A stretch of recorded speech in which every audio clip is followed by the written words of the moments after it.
How's it going? My name is Mike Burns. I'm a senior technical architect for Mandiant and going to be presenting today on extending IdentityNow workflows with Azure functions. For myself, I'm probably I feel like the least developer person at this conference, so I'm hoping this can resonate with a lot of the engineers and administrators out there, in particular people that are writing scripts, whether it's PowerShell or Python, to conduct some work and show you how we can use IdentityNow workflow to kick off a particular script using an Azure function. So to discuss what is an Azure function, it's a serverless compute platform. So if you really just think about it, there is a server underneath, but you're not responsible for maintaining that server. And the function allows you to store code or a script to run, whether it's simple tasks or complex tasks. Azure functions are able to support multiple languages, as I mentioned. PowerShell, obviously, with it being a Microsoft product, Python, JavaScript, and namely a couple others. With Azure functions, there's multiple trigger options. These could be run on a schedule. They could be HTTP triggers. They could be triggered by logs, say, within Azure, or many other options that come with triggering the code that you wish to execute. And today we'll be talking about how to trigger an Azure function using an HTTP trigger, which would be originating from our IdentityNow workflow.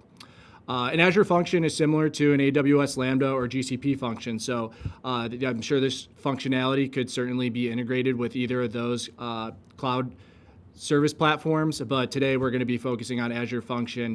The main reason I chose Azure is that the company I came from, we primarily were an Azure Active Directory for our IDP, and we found that Azure Functions had a great synergy with the actions we had to execute.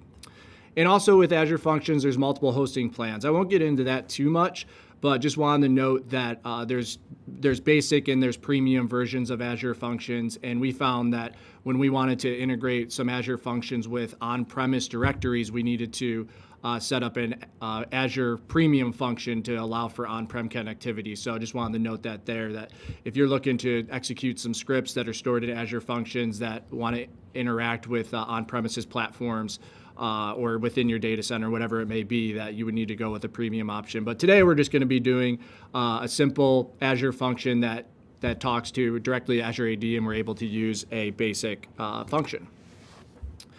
So why would we use an Azure function? Well, first and foremost, you're able to control your code through a CI/CD pipeline. So any changes that get made to the code could be tracked in your source repository. If there's any changes, you could revert that, and that could all be reflected on the Azure function as it updates on the cloud side.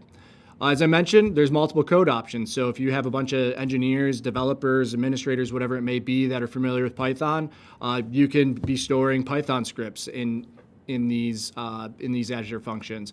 Or as we mentioned, PowerShell. It lessens the learning curve for your team is kind of the most important aspect to take away from it. So I know personally with IdentityNow that a lot of the advanced features we wanted to do, we had to submit to cloud rules. Some of those cloud rules were written in, I believe, Bean Shell, and myself and my team were not familiar with that, and that's when we ended up discovering, hey, we can use IdentityNow workflows to trigger our own scripts in the languages that we're comfortable. So we got to decrease our dependency on SailPoint, and particularly with cloud rules. If we had something complex we wanted to run, we would end up creating that code or that script and storing it in an Azure function and have a less dependency on SailPoint to approve and apply that cloud rule.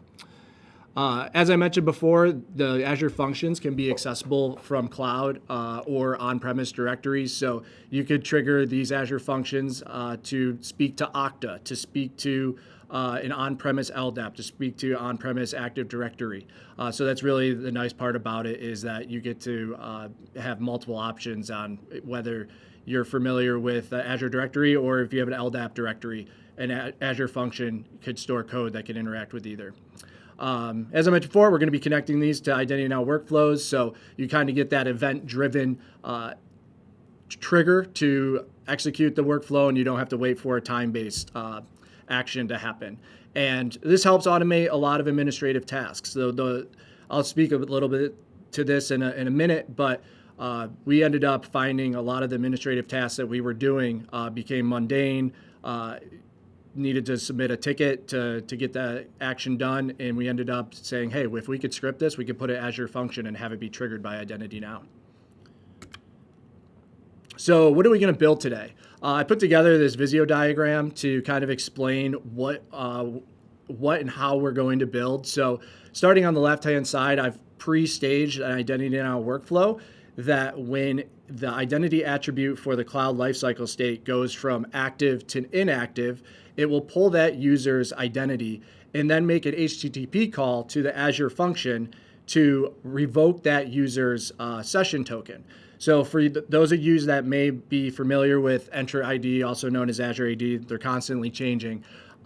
When in the cloud, if you change a user's password or even disable the account, their session token may still allow them access after you disabled their account or reset their password. So revoking the session token is really the surefire way to ensure that a user is completely removed out of all sessions that they might have active in Azure AD. So you could think about access to Outlook, access to SharePoint, access to the Azure cloud portal itself, that even if you reset a password, it could take up to 90 minutes for that session token to expire and recognize, hey, this password I need a new password for this user to get in. So again, this is the administrative task that we had when we were offboarding individuals.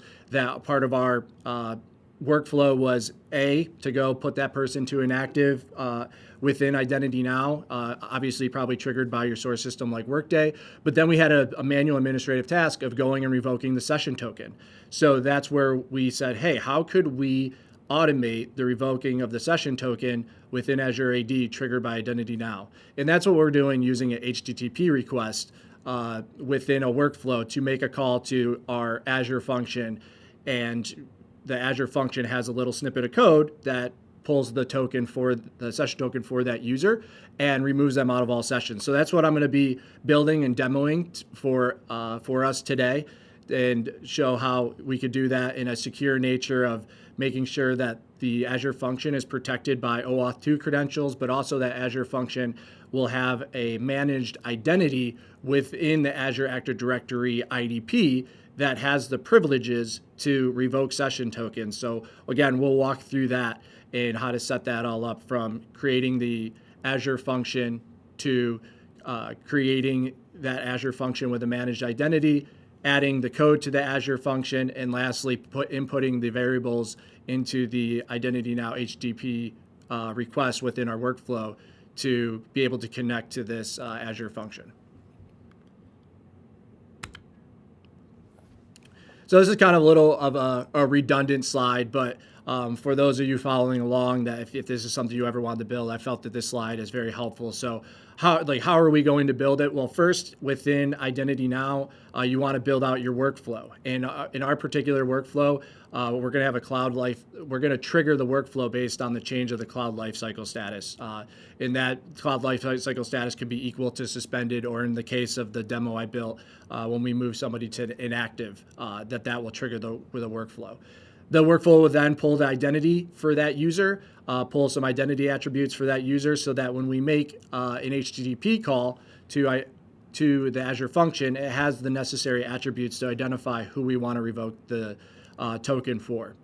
And within the HTTP call, we're going to be configuring the OAuth client credentials settings that we're going to get from our function app, and also going to show you how to configure your HTTP body to have a JSON key value pair that will have the user's principal name as the key, but then pull the user principal name identity attribute variable from the individual's identity cube, again, which will be passed to our Azure function within HTTP call to inform it what to do.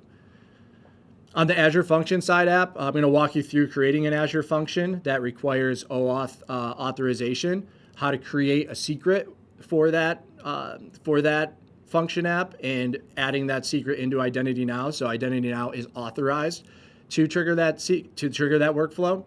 To trigger that function, and show you how to configure that function so it has a managed identity within Azure AD or Entra ID, and giving that identity privileges to be able to revoke user tokens. And lastly, going to be showing you within the function itself to how we're going to add the code and also the requirements that we need to add to the function app itself. We're going to be using a couple PowerShell modules, namely the Microsoft Graph modules that will allow us to use the Microsoft Graph commandlets to execute the revoking of the session token. And also within the profile PS1, there are some changes we need to make within that. And these are components of the Azure function. And really, they're just informing the Azure function of, hey, you have a script that you're going to be running via PowerShell. This script is going to be utilizing these modules, and this is how you should respond to that script. And as obviously adding the PowerShell code to revoke the user session token. All right, so let's get into Azure and show you guys how to build a function app. So I like to think about this demo as probably more of a instruction to Azure than IdentityNow, but I will go ahead and show you how to connect the two together. So I've already built out, I have a subscription and a resource group. I've already built that out. You can see here that as part of my preparation for today, I've created a couple functions and the components that get built with a function. But first and foremost, to create a function, we're going to go up here and click Create. That's going to bring us to the marketplace within Azure, and I'm going to type in function app. And I'm going to create the first one right here. And I'm going to give my function app a name. So I was originally calling it IdentityNow Workflows, but I believe I have to change that to Identity Security Cloud. So we're going to go ISE Workflows. And then we're going to go Demo V1. So that's going to be the name of my function app. And this is going to store all those components of the script, the files, the storage accounts that are all necessary to run a little snippet of code within Azure as a serverless platform. The runtime stack, I'm going to be using PowerShell Core. Just going to stick with the defaults here of the version 7.2 and in East US. Going to be sticking with Windows. If you want to run Python, that will default to using Linux. So there are a little bit of dependency changes when going from PowerShell to Python or the other code languages. Really, again, this is a serverless platform, but underneath there is a server, and that server is going to be a Windows server that's capable of running PowerShell code. And here are the hosting options I mentioned before. So I'm going to be sticking with this this consumption-based one. But as you begin to do more advanced things like wanting to connect to on-premise to have your code execute against an on-premise resource, or if you want to make a function or a script that executes many commands that takes a long time, that's where you might want to choose for the premium or the app service plan. Within the consumption plan, I'm not sure about the absolute requirements, but I believe it's somewhere that the code itself can only run for about 5 minutes. And if you have code that wants to run longer, that's where you're going to have to go and choose a different hosting plan. But for today, we're going to choose the consumption serverless. And this is, again, not sure about the actual cost, but it's very, very minimal to be able to run a consumption-based function, Azure function.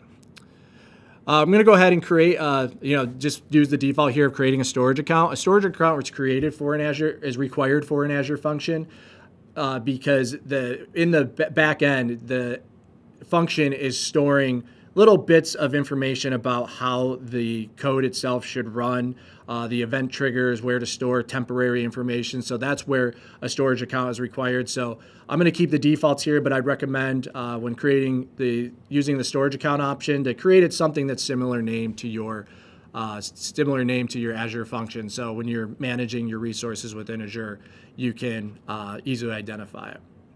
The diagnostic settings, again, I'm going to keep these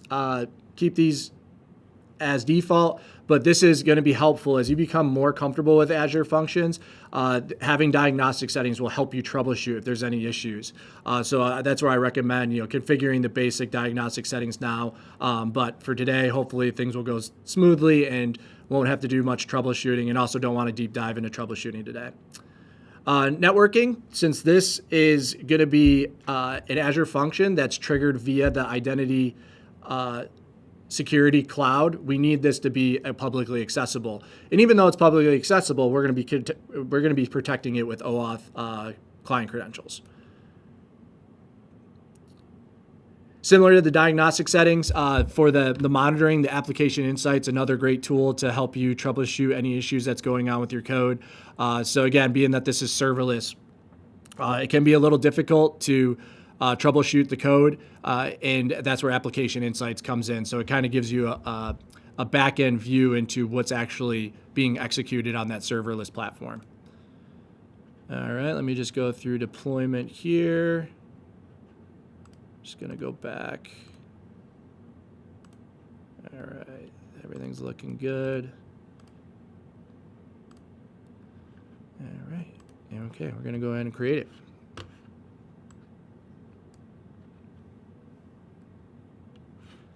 So this will just take a couple seconds here.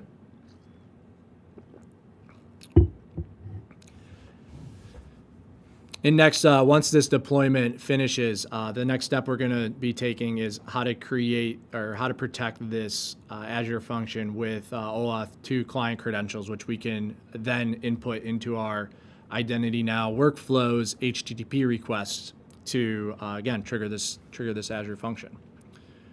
All right, looks like we're getting pretty close.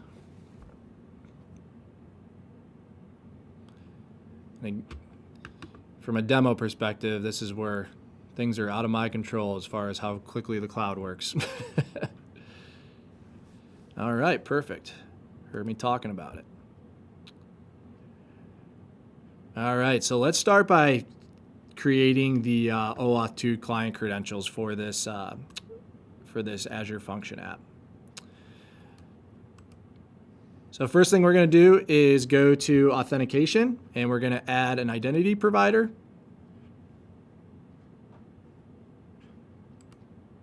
We're going to be choosing Microsoft.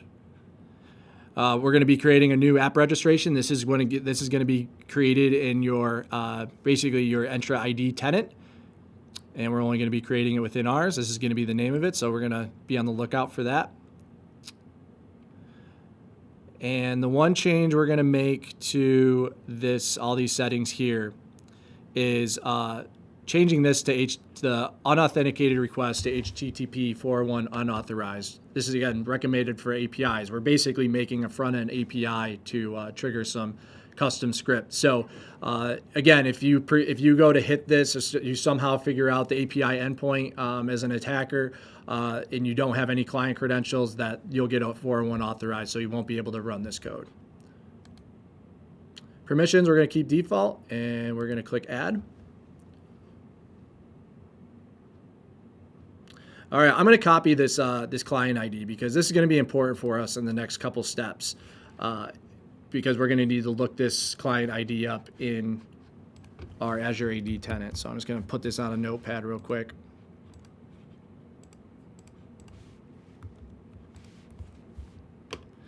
All right, so let's actually go over to Azure AD and try to find this app registration.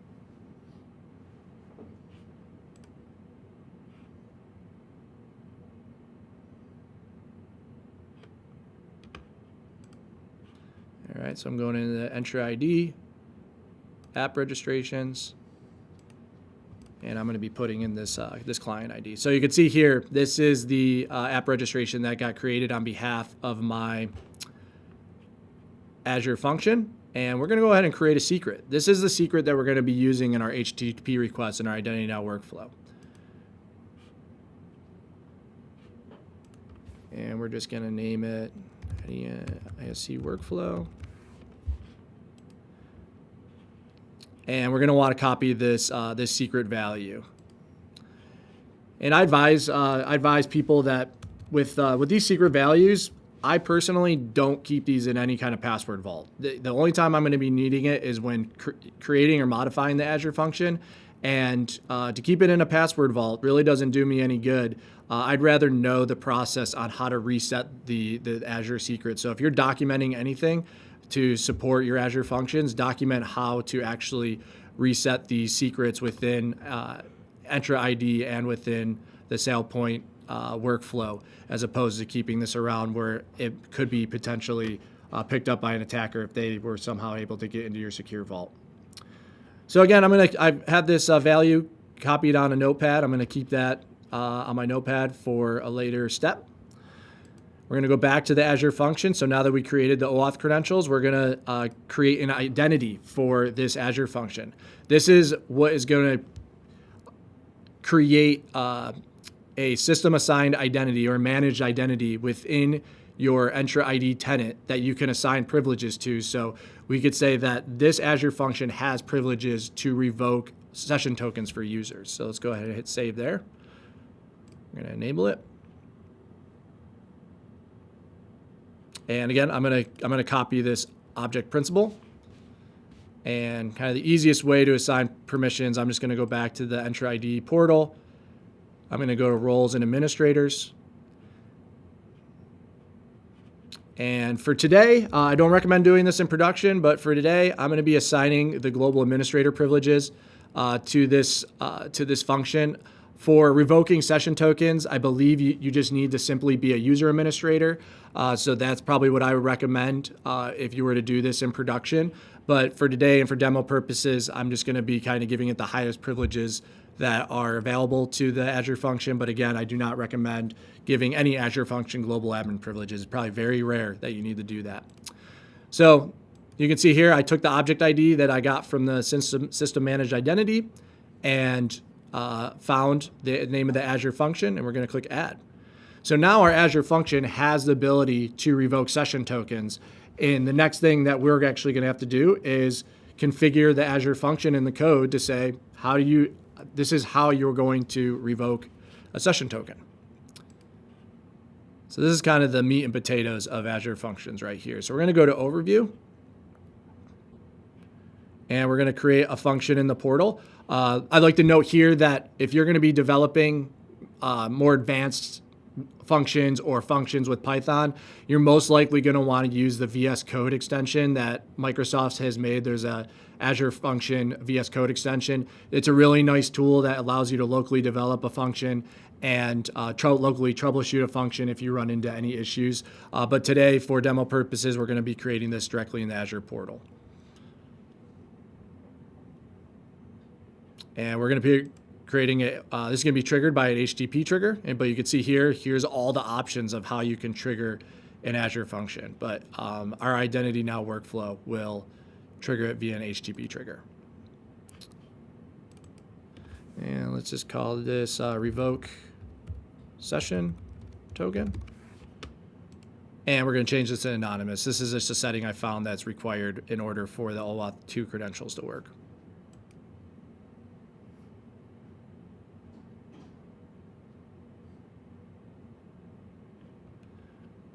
All right, so now that we have our function ready, let's go ahead and add in the actual code.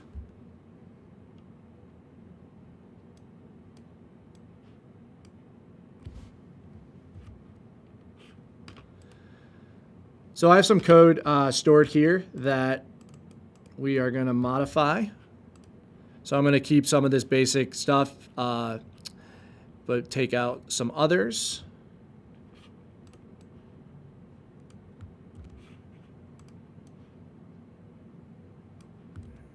All right.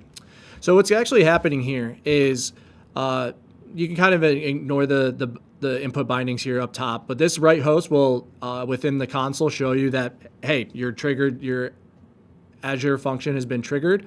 And then the next thing we're going to do is we're going to be pulling out the user principal name from the body of the request. So on the IdentityNow side, we're going to be crafting a JSON body that's going to have the user principal name, and then for the value, it's going to be the basically a variable that's the user principal name of the user from their identity cube. So this is what is actually going to be pulling out that value from the JSON body. And this if statement here is going to be pulling, okay, now that we have the user principal name, let's do a get mg user. That's the Microsoft graph command to get more information about the user. And this is really the core of this command right here, the revoke mg user sign-in session. We're going to be taking basically the GUID of the user and telling the function to revoke the session token for that user. And then right here, we're just saying write host. Again, this is outputting to the console, can be used for logging of who we revoked the session token for. So let's go ahead and save that. And as I mentioned before, there are some requirements that we need to, or some prerequisites that we need to configure in our Azure function.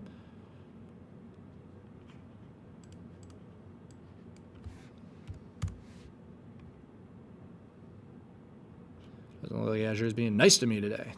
All right, let's go back to our function app and into app files.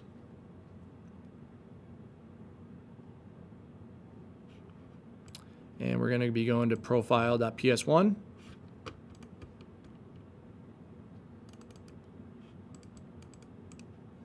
Since we're going to be using the Microsoft Graph module, instead of using Connect-AZ account identity, we're going to replace that with Connect MG Graph identity. And that's basically allowing the Azure Function app to connect with the system managed identity that we assigned when setting up the identity. So we're going to save that. The requirements, this is where we're going to be adding the PowerShell modules that are required of our code. So let's paste those in here.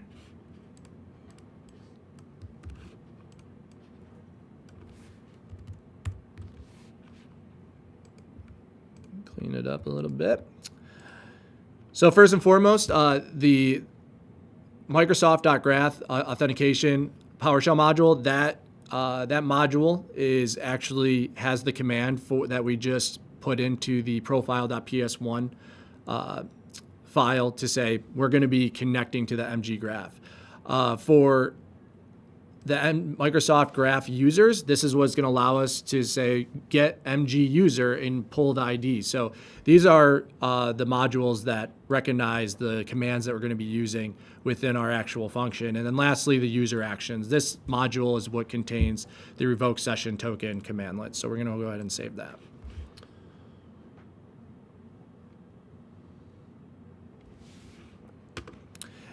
And then last thing I recommend, if you get to this point, is restarting the function app. And basically, you can kind of think this as restarting the server. And when we do this restart, it's going to basically be caching the code that we've created. It's going to be installing the PowerShell modules that we added within the requirements file, and really gets the function app ready to run in production. So if you find yourself getting to this point and trying to trigger it and it's not running properly, I recommend conducting a restart on the function app itself to basically to kick everything into gear and to get the function app ready.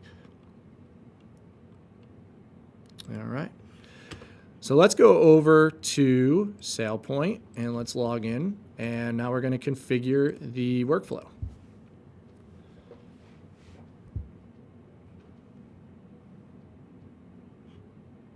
I'm going to go to admin and workflow.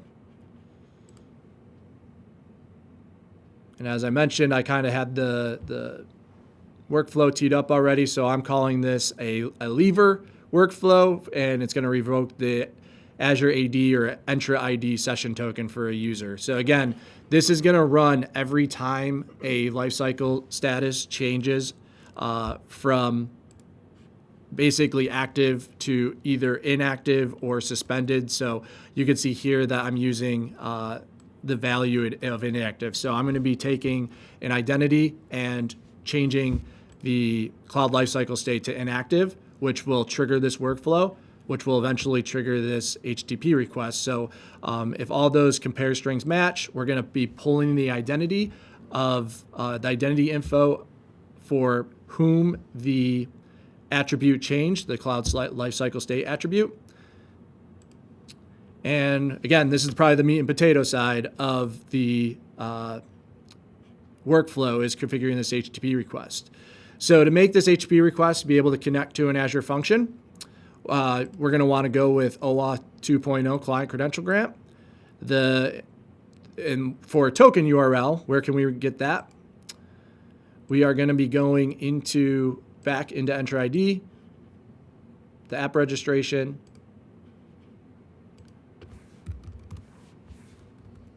I'm going to find my function here, or the app registration of my function. And up here, you have the endpoints. And this is going to be the same for all of your app registrations. But this is the endpoint that's going to pull the token that's going to authorize our HTTP request to be able to call the Azure function. So we're going to go with that OAuth 2.0 token endpoint. I'm going to put that here. We're going to grab the client ID of our app registration, which you can find right here. Make sure there's no leading spaces, ending spaces. The client secret, that's what, again, to review that, back in our app registration, certificates and secrets, I created this. You can see I can no longer view the secret I created, but I have that saved on my clipboard. I'm going to put that here. The client credential location is going to be in the body, and the scope. So this took a little trial and error to figure out what the scope wanted to be. And after some troubleshooting and looking through logs, also some blogs too, I found that the scope of the API : / the client ID followed by .default. This is how I got it to work. So can't explain everything of how it works, but after some trial and error, that's how I was able to figure that out. The request URL. So this is going to be basically the API front end endpoint for our Azure function. So if we go back to our function app, into our revoke session token function, we have a little copy here. We're going to grab that. I'm going to paste it in there, and you're going to want to remove this question mark.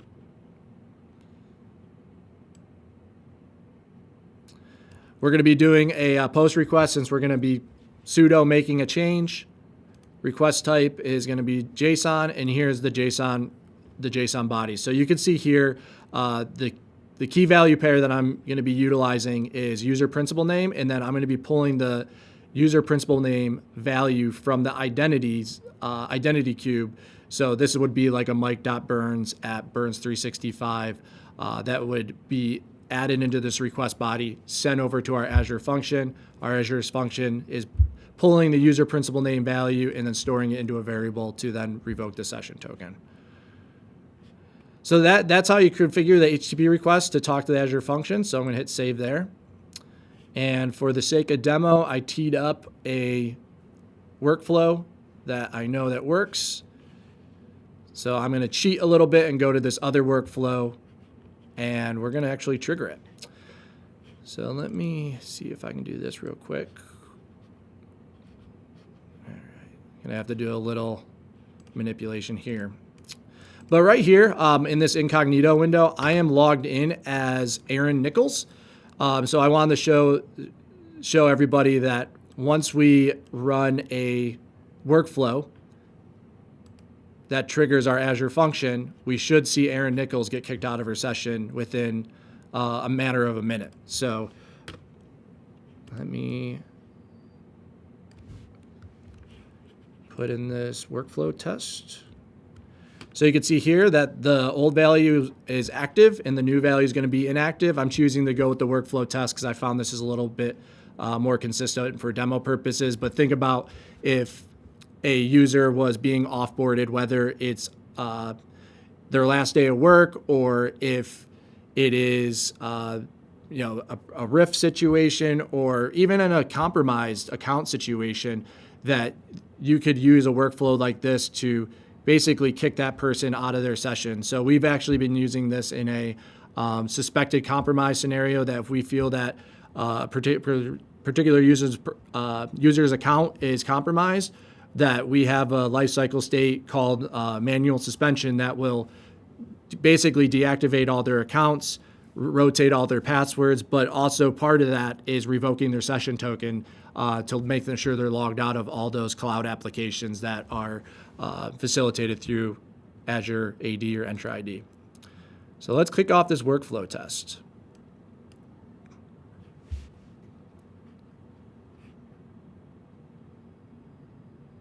So we can see here that the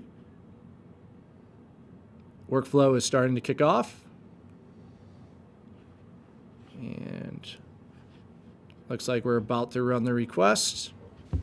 And I'm just going to start clicking around into Aaron's session here to see if I can help expedite the fact that the session token has been revoked. All right, from the workflow side, it looks like we've finished here.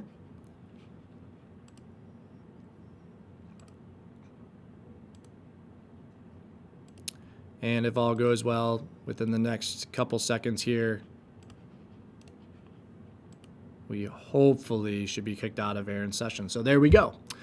So again, this is a workflow that I strongly recommend for anybody that's using cloud-based identity service providers, whether it's Okta, Azure AD, Entra ID, whatever you want to call it, that as part of your offboarding process, I do recommend investigating how you can revoke the active session tokens. And we found this very helpful. And as I mentioned before, this is a manual step that we were doing. But then once we figured out, hey, we can run a PowerShell command to revoke session tokens, how do we, in an event-driven style, trigger that code to be executed? And that's where Azure Functions came into play. So we've actually been using Azure Functions for many automations beyond just revoking the session token, and kind of to show the genesis of how this came about was originally during our onboarding for users, we required that the authorization info for a particular user be added to the certificate user IDs, and we found that this particular attribute was not supported or not configured for the Azure AD IdentityNow connector. So we did. It may be now, so I don't want to speak out of turn. But when we were first setting this up, we said, how can we update this certificate user ID with IdentityNow in our Azure AD connector, and we found that it just wasn't supported because it was a nested attribute. So that's where we're like, how, again, a manual step that we were doing, how could we automate this? And eventually that's what led us to, hey, if we could do it via code, how do we store that code? Do we want to put it on a server somewhere? And that's what led us to Azure Functions. So this was really the genesis moment for us of, hey, we could use Azure Functions to supplement the ability of what IdentityNow is capable of doing. So, hopefully, I think I have enough time here. I kind of show you this workflow as well. So again, this is something I already had set up. And here's a similar function that this one is not only pulling the user principal name from the body, but it is also pulling the email attribute of the user from the body, which again, we're teeing up in our IdentityNow workflow in the HTTP request. That workflow is pulling the variables of the person's identity. In this case, we're pulling the user principal name and the email value from their identity cube. We're formatting that in a JSON body and passing that off to an Azure function to make an HTTP request to the Microsoft Graph to update this authorization info field. So this is the code that we've put together to update that particular field. So let's actually see if we can have this happen in action. So I have a role here that basically onboards people to Azure AD. And I've been manually adding new individuals to this. So let's go ahead and select Ashley Simpson. Is that Jessica Simpson's sister? I don't know. Just all right. So we're going to go ahead and save this. And we're going to basically expedite the adding of Ashley to this role.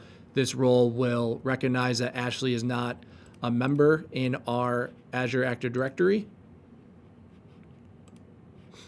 And will, one, create her account through the IdentityNow provisioning process, but also it will kick off a joiner workflow that I have. And while that's going there, I'll just show you the workflow real quick. that's here. I'm going to keep it enabled, so I can't go into the actual setup, but it's very, very similar to what I showed you with the revoke session token. And let's see, revoke session token. Let's see if Ashley's showed up yet. All right, so it looks like Ashley's in there. And I found from my experience that not right away will this property be added. So we'll give it another minute here. Let's see if we can go back to our function app and catch some console activity. I have that in here. Might be a little bit too late.